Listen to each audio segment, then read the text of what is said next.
Hola, soy la Basmati de nuevo con vosotros hoy para hablaros de Carlomagno. Ya me estabais echando de menos aquí. Mirad, la tabla de surf, la cocina.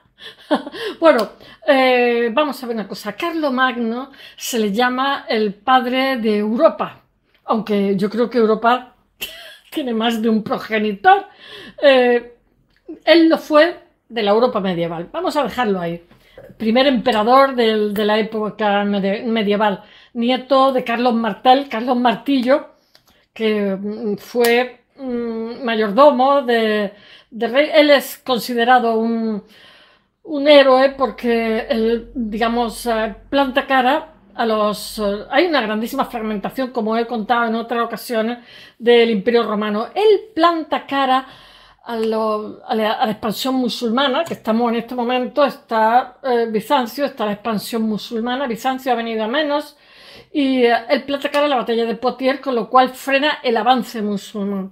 Bueno, y con nuestro Carlomagno, con las reformas que aplica en diversos terrenos, pero sobre todo en el administrativo y en el militar, lo que hace es consolidar un nuevo orden, que es el orden feudal, puesto que él va a hacer diferentes conquistas. Él va a luchar muchísimo pues, contra los lombardos, que prácticamente tienen 3/4 de Italia. Él se va a casar con una mujer, que es un casamiento político, que es la hija de este rey lombardo, pero al año, digamos, la repudia porque dice que tiene una salud enfermiza y no ha podido darle un heredero, y se casa con una mujer sueva de 13 años.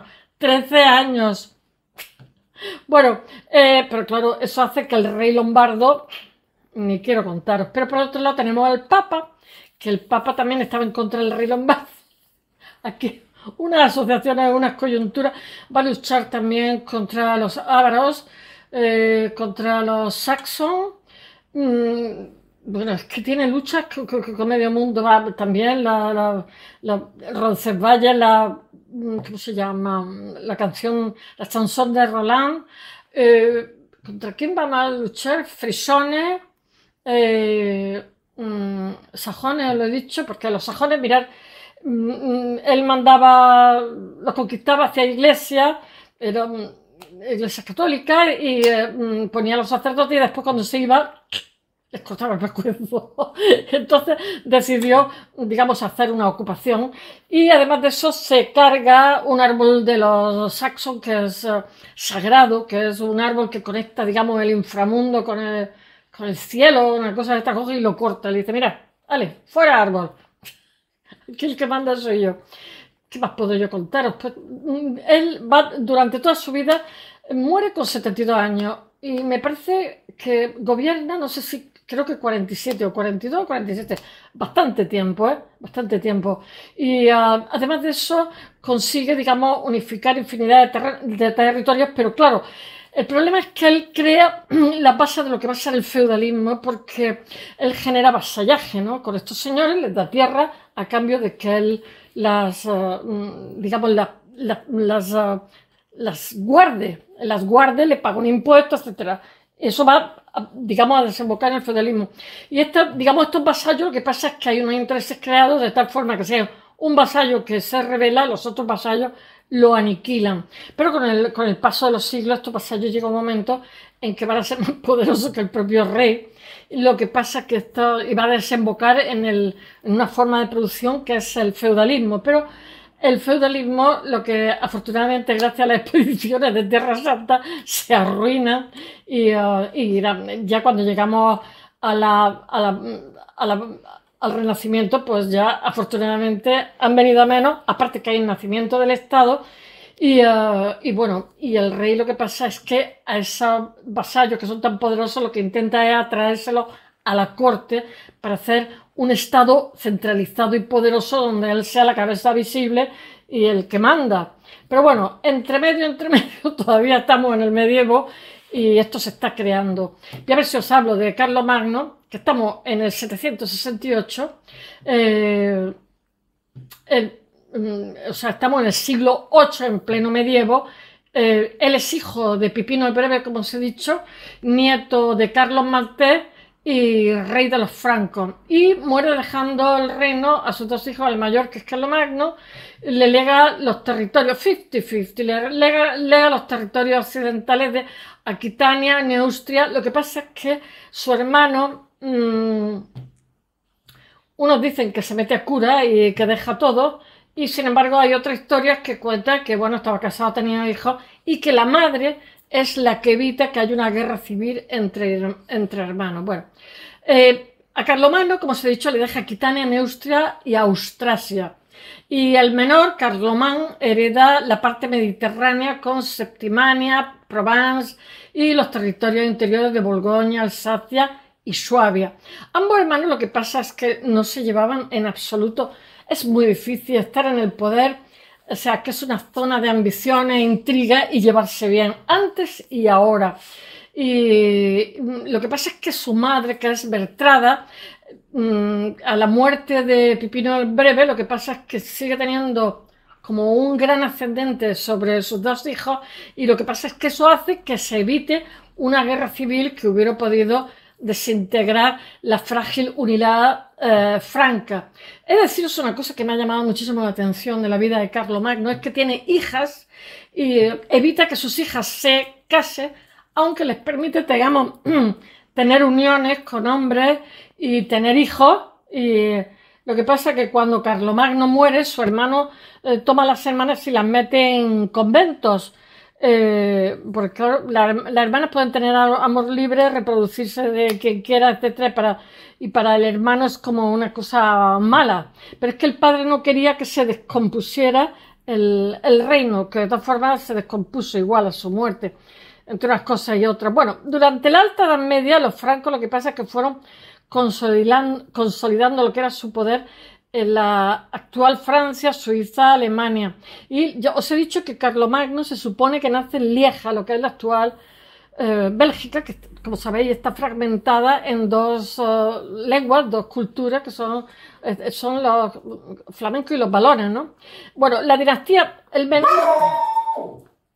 Benelux es Bélgica, Holanda y Luxemburgo, se hablan infinidad de lenguas, el neerlandés, el alemán, el francés, etcétera, y es un territorio muy pequeño, muy próspero, pero muy pequeño. Bueno, y es esa zona más otra, es la que tiene nuestro Carlomagno.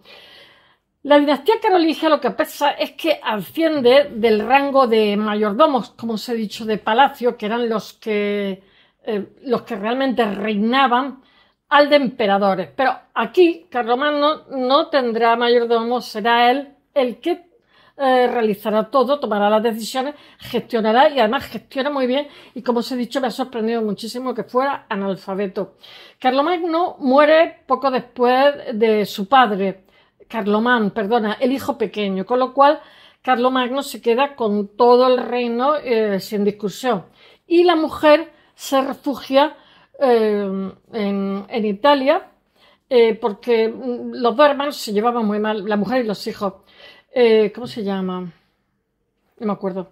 Que era, ahora Carlomagno va a luchar contra ellos en el 771 y permite a su hermano gobernar toda la extensión del terreno franco. Pero Carlomagno no se contenta con lo que ha heredado, y a lo largo de 47 años, ay, me estoy muriendo de sed, perdón, pero que me va a dar algo como no beba.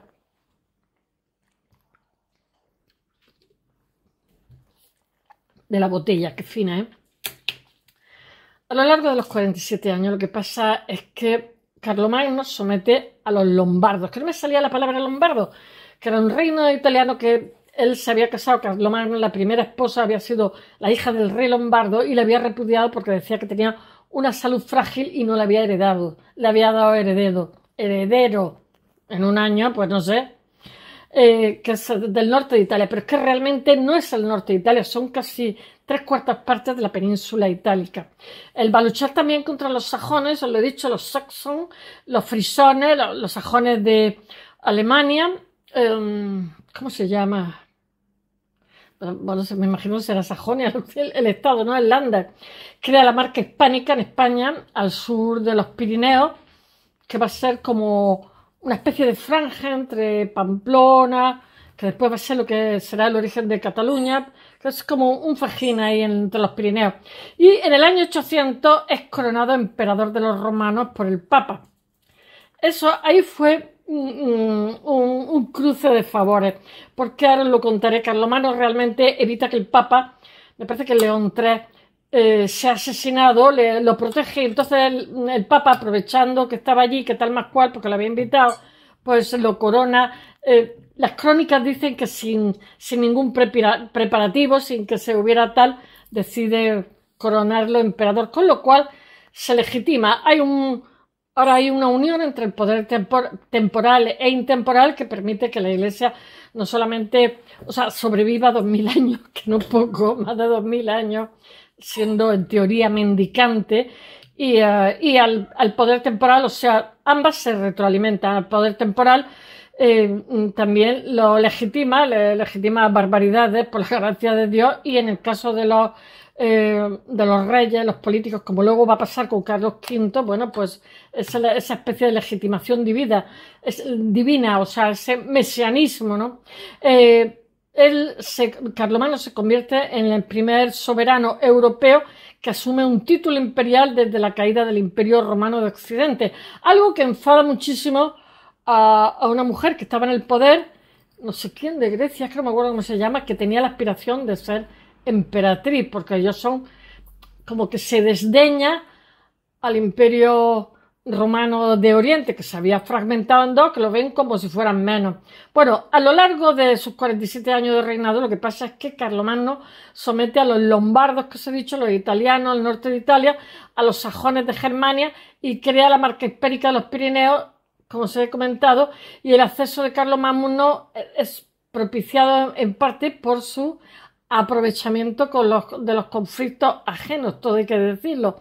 El rey Franco está casado con Ermengarda, que es la hija de Desiderio, que es el de Italia, el rey de los lombardos, o ¿cómo se llama? Longobardos, no sé cómo se dice, que gobierna el norte de Italia, que no es el norte, sino 3/4 partes. Se trata de un matrimonio de conveniencia y que se lo quita encima y se queda tan pancho aquí el don católico, que en realidad lo que servía era para que son matrimonios como los hijos de los reyes católicos, donde se hace un sello de sangre que proporciona paz, mantener la paz, pero su esposa tiene una salud quebradiza, eso dice él, y toma otra esposa de 13 años que es Sueva.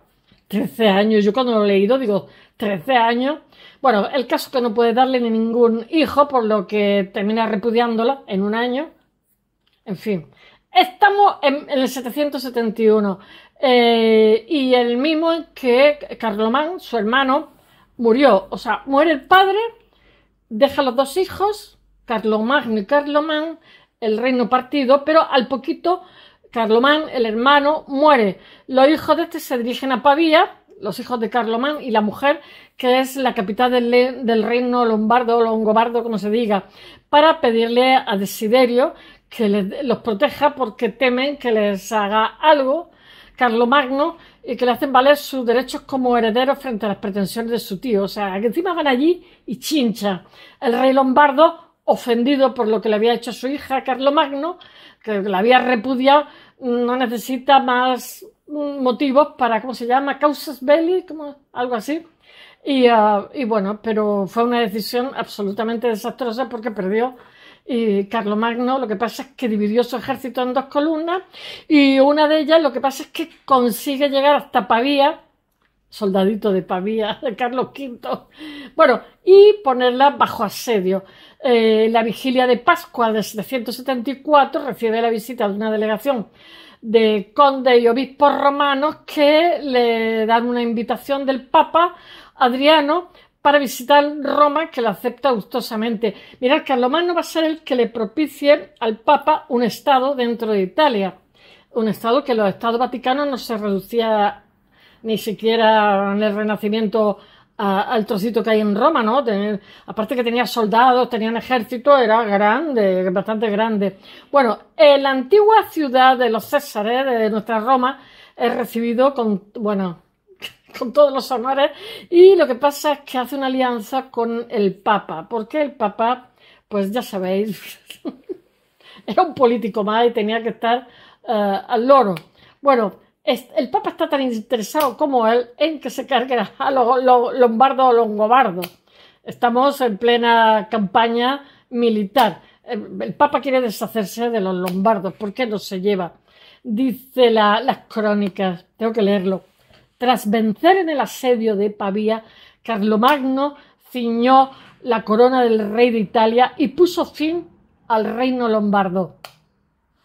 Tras pasar la Pascua en Roma, lo que pasa es que vuelve a Pavía, que está agotada de hambre, está que se suben por las paredes, y de epidemia, y por supuesto se rinde. Entonces, ahí, sin molestarse siquiera, con tácticas militares, al estilo César. Entonces Carlomagno se ciñe una corona de hierro de los lombardos longobardos, y termina así la historia de la Italia longobarda, ganando un poderoso aliado en el Vaticano, además, porque tiene el Papa. Y esto solo es el primer paso hacia una gloria mucho mayor. Y a su regreso al reino franco, lo que pasa es que Carlomagno recibe una inesperada visita, que es una delegación, ay, eso sí me encanta, a Andalucía, porque se le había mandado los gobernadores de Gerona, Barcelona, Huesca y Zaragoza. Y entonces le ofrecen un trato, que es su vasallaje a cambio de que Carlomagno pues le echara una mano en su rebelión contra el emir de Córdoba, cosa que hace, pensando que iba a ser nada y menos, y le mantuviera en su cargo. Entonces Carlomagno acepta el trato pensando que va a ser coser y cantar, que va a ser una campaña corta, rápida, y que le va a permitir extender su poder hasta la península ibérica. Aquí nadie movía fichas sin ver más allá, ¿no? Pero esta vez fue Carlomagno el que metió la pata, porque el propósito del rey Franco, que era muy católico, para lo que le interesaba, todo hay que decirlo, era seguir los pasos de su abuelo Carlos Martillo, que en el año 732 había frenado el avance musulmán, como os he contado, en Poitiers, el avance andalusí en Poitiers, y retomar Hispania para la cristiandad. Ya puesto, pero su objetivo solo logró una mínima parte, que fue mínima parte porque me parece que los vascones ayudaron a rechazar a este. Fue la creación de la marca hispánica, que luego sería pues lo que sería Cataluña, ¿no? Porque en Cataluña sí hay medievo, en el resto de España no, pues tenemos el Islam, que es una zona colchón entre Barcelona hasta Pamplona, que está ocupada por nobles vasallos. La guerra, lo que pasa es que se prolonga de forma intermitente hasta el 811, cuando el rey ya está en los últimos años de vida y está hasta las narices de guerra. Tiene ¿cómo se dice? Tiene gota. Es que me hace mucho gracia, porque no sé si era Ginardo, que era un monje que narraba la vida de Carlomagno, y todo era apenas comes, frugal. Y cositas así. Pero digo yo, pues si apenas come y es tan frugal, como tenía la gota por las nubes. Comería mucha carne y bebería mucha cerveza, porque carne seguro que comería, porque eso, la gota, pues nuestro Carlos V también tenía la gota disparatada, pero era demasiada proteína a una edad que ya no hay que comer, o hay que tomar unas proteínas vegetales en la medida de lo posible. Bueno, seguramente el episodio más conocido sea la batalla de Roncesvalles con la chanson de Roldán, que es como la cantar de Miocidon de Roldán, que dicen que es sobrino de Carlomagno, porque dicen que tenía una hermana también que se llamaba Giselle. No lo sé, porque estos son hipótesis que no se sabe si sí o si no. En fin, que era familia, además, el Roland. Y entonces se hace un canto épico que, como siempre, es como muy distorsionado y muy exagerado. Y esto acontece durante la primera campaña, cuando el ejército franco en retirada fue atacada por los vascones. Os he dicho que los vascones lo que pasa es que ayudan a que estos no se expandan por ahí. Y en esa emboscada lo que pasa es que muere el prefecto de la marca de Bretaña, que es Roland, el famoso. Nosotros decimos Roldán, pero realmente es Rolando. cuya figura inspira la épica famosa y exagerada del famoso cantar La Chanson de Roland. Y lo que pasa es que, a pesar de la devoción religiosa, nuestro Carlemagno hacía de mangas capirotes. Todo hay que decirlo. Bueno, pues que él invocaba la fe en favor de la política cuando le convenía. Y lo que pasa es que muestra de ello es la buena relación que él entabla con el califa de Bagdad. Se hace amiguete, se hace compi. ¿Cómo se llamaba? Que era Abbasí, no era Omeya, era Abbasí, que era Harun al-Rashid. ¡Ay! Bueno, que me muevo tanto que se me caen. Que está interesado, al igual que en someter a los emires omeyas de Córdoba. ¡Oh, por Dios! Claro, porque ya sabéis que los abasí se cargan a los omeyas, pero el que huye monta aquí el chiringuito. Y además le va muy bien y encima se convierte en centro de la cristiandad. Hasta ahí podíamos llegar, que era Damasco. Bueno, al-Rashid le regala al rey de los francos muchísimos regalos, pero eso es son refinadísimos, como un reloj, yo que sé, un juego de ajedrez de marfil, y le regala un elefante que se llama Abu Labás. ¡Oh! Carlomagno con su elefante, como Mateo con la guitarra. Carlomagno le da de comer, Carlomagno lo acuesta, Carlomagno lo lava, tenía un afecto por su mascota un poco grande, un elefante, y lo aloja en su palacio, el elefante, que le regala el amigacho Abbasí, en el palacio de Aquisgrán como un huésped de honor. Le habla. Los elefantes, que son muy inteligentes, muy dulces, pasa como la ballena, son muy grandotes, pero son animales de una grandísima, además, muy civilizados. Novian un año antes de tener relaciones con una hembra, o sea, son más civilizados que las personas. Bueno, se ocupa personalmente y después cuando van a hacer cualquier cosilla se apartan de la manada allí en silencio. No sé, yo estuve leyendo sobre el comportamiento animal de los elefantes y somos más animales nosotros, son súper educados y se ayudan ellas en los partos, no sé, como las delfines también. Bueno, el caso que nuestro Carlomagno se ocupa personalmente de su elefante, le da de comer cosas maravillosas y dicen que en un exceso de amor paternal, pues lo alimenta demasiado y bueno, y revienta el elefante, pero eso son leyendas urbanas, que a saber si serán verdad, porque hay otra versión que dice que realmente muere de una pulmonía porque los elefantes son de climas tropicales, obviamente, y allá hace un frío que te pela. Y porque atraviesa el Rin a nado y el Rin estaba muy frío. Y el rey de media Europa lloró la muerte de su elefante, de Abu Labás, la pérdida, porque lo adoraba. Yo supongo que este señor, lo que pasa es que estaba muy solo, todo hay que decirlo, como casi todos los gestores y todos los gobernantes que en el mundo han sido, pero bueno, eso es una hipótesis. Él pierde su mascota, que era su compañero, su amigo, que me imagino que sería de grandísima dulzura, y Carlomagno de gran sensibilidad, y me parece una historia preciosa. Y él Carlomagno decreta un lujo nacional por su elefante. Me parece bonito. Di que sí, Carlomagno, que eran modernos. Bueno, si con el califa podía hacer la vista gorda en cuestiones de cristianas, cuestiones de fe, sin embargo, no pasaba lo mismo con los sajones, que les caía como una patada, que eran unos paganos y unos violentos. Y ellos habitaban en las tierras del Rin, y los emparejó, del Rin y del Elba. Y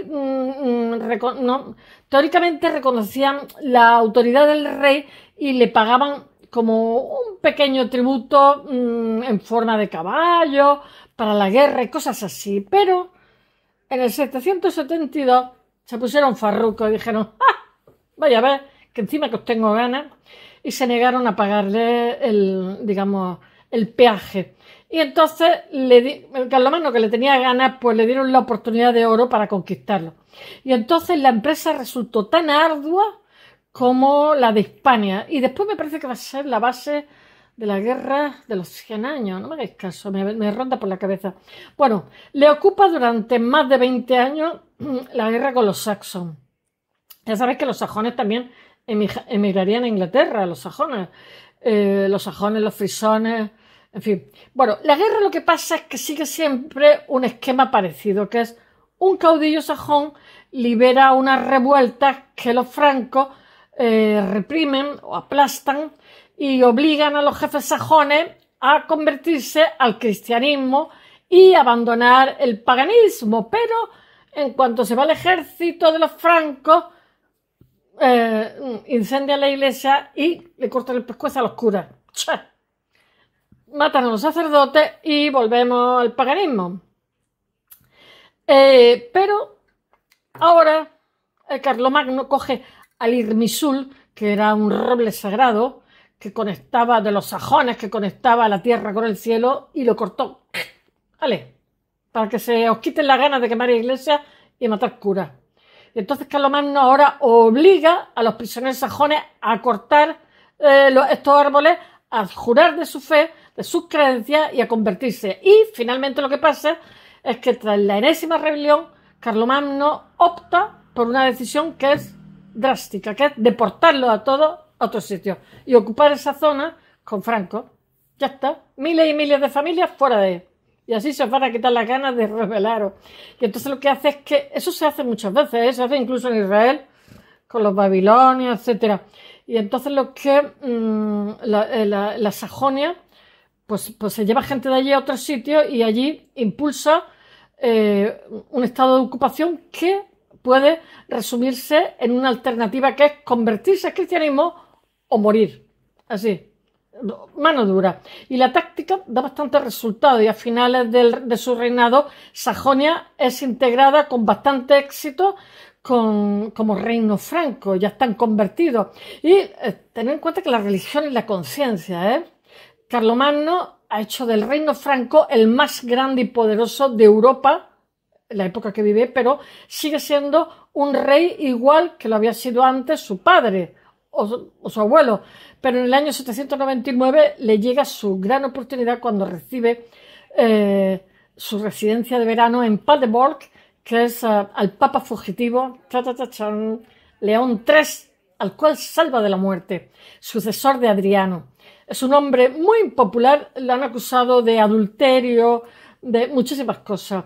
Es muy impopular entre la nobleza romana, que no, los papas eran todos de familias patricias, y había escapado casi de una emboscada, de una muerte segura y de un encarcelamiento por parte de los sobrinos del antiguo pontífice, los Adrianos, que lo habían acusado de adulterio, de perjuria, etcétera, etcétera. Bueno, el caso es que le salva el pellejo y el Papa le debe una. Y en otoño del año siguiente, Carlomagno acompaña a León a Roma, a ver si tienen algo que decir, la familia del antiguo Papa, y pone en marcha una comisión que en pocos días lo que pasa es que rechaza las acusaciones contra el Papa y le garantiza su protección y su integridad física para que no se lo cargara. Yo qué sé, y el pontífice lo que pasa es que le devuelve el favor en forma de coronarle como emperador de los romanos durante la misa de Navidad del día 25. Dicen que fue improvisado. Eso no se lo cree ni el que lo ha escrito. Pero bueno, ahí teníamos a Ginardo inventándose cosas. De lo oportuno de la situación surge la sospecha que existiera un acuerdo tácito entre los dos, porque el Papa le debía uno, aquí para nosotros, algo que resulta bastante probable, aunque no ha sido demostrado ni lo será nunca, porque estas cosas quedan entre amigos. La fuente eclesiástica sí lo afirman, mientras que las imperiales sostienen que el propio rey se sorprendió de que ¿me quieres hacer emperador? ¿Cómo es eso? Bueno, una explicación que podría conciliar ambas versiones es que sí deseaba el título de emperador aquí para nosotros porque es una legitimación eclesial. Pero no es que fuese el Papa quien le coronase en lugar de hacerlo él mismo, ya que de este modo lo que pasa es que se reconocía implícitamente la supremacía de la autoridad religiosa sobre la secular. Pero a partir de ahora, al ser emperador, él decide quién va a ser, ¿cómo se llama? Obispo, arzobispo, etcétera, etcétera, porque ya que tiene ese poder, habiendo acumulado tanto poder mayor que el que cualquier otro soberano europeo en aquel momento. Carlomagno lo que pasa es que le gustaba la idea de reclamar el título de derechos que es su titular, el emperador bizantino, ¿no? Que no sé, este título no existía desde hacía siglos y revestido de la autoridad imperial lo que pasa es que reorganiza el reino franco según un modelo que hoy conocemos como vasallaje, que aunque él era solo el soberano absoluto, el territorio se va a dividir en feudos que asigna a nobles vasallos para que se ocupen de gestionarlo y defenderlo, siendo él el rey. Claro, esto va a derivar... ¡puf! El emperador, lo que pasa es que mantiene el control sobre ellos a través de los Missi Domici, que se llaman mensajes del Señor, enviados imperiales, y tenían el poder de destituir, si querían, a estos señores, estos vasallos, si estos se excedían en competencia o actuaban con arbitrariedad, no cumplían sus obligaciones, dice. Entonces el venerable, esto del Liber Pontificalis, entonces el venerable y benévolo prelado le coronó con sus propias manos con una magnífica corona. Entonces todos los fieles, viendo la protección tan grande y el amor que tenía a la Santa Madre Iglesia Romana y a su vicario, unánimemente gritaron en alta voz con el beneplácito de Dios y del bienaventurado Santo Pedro, portero del reino celestial. Portero. A Carlomagno, piadoso Augusto, por Dios coronado, grande y pacífico emperador, vida y victoria.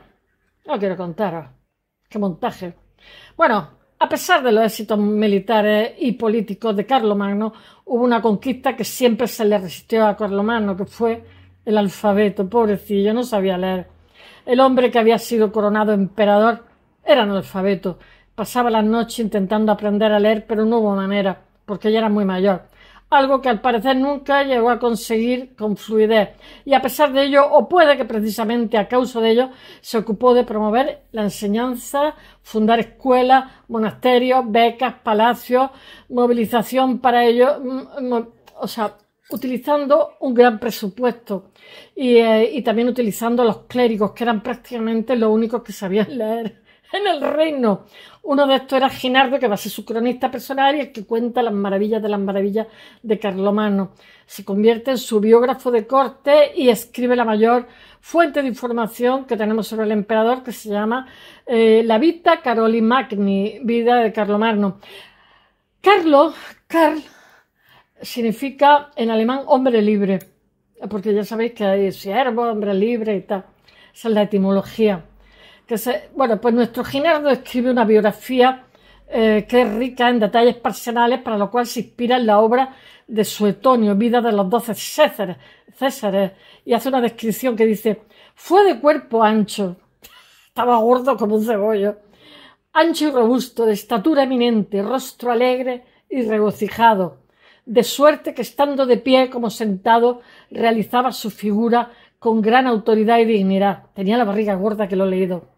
Bueno, gracias a Ginardo sabemos que también la personalidad del emperador, aunque tratándose de su biógrafo de corte, es probable que la apañara un poquito. Ginardo dice que el emperador era un hombre moderado en el comer y el beber. ¿Y cómo tenía la gota tan alta? Que raramente hacía banquetes porque detestaba a los borrachos. Puede que fuera austero, eso sí me lo creo. Era devoto. Muy devoto, pues se casa con una niña de 13 años, sin caer en el fanatismo, excepto quizás con los sajones, pero no sabía leer y se hacía recitar los evangelios y la ciudad de Dios por un sacerdote, memorizando los pasajes favoritos. Le gustaba muchísimo montar a caballo, la caza, y cada mañana, antes de empezar el día, salía a cabalgar antes de dedicarse a sus obligaciones.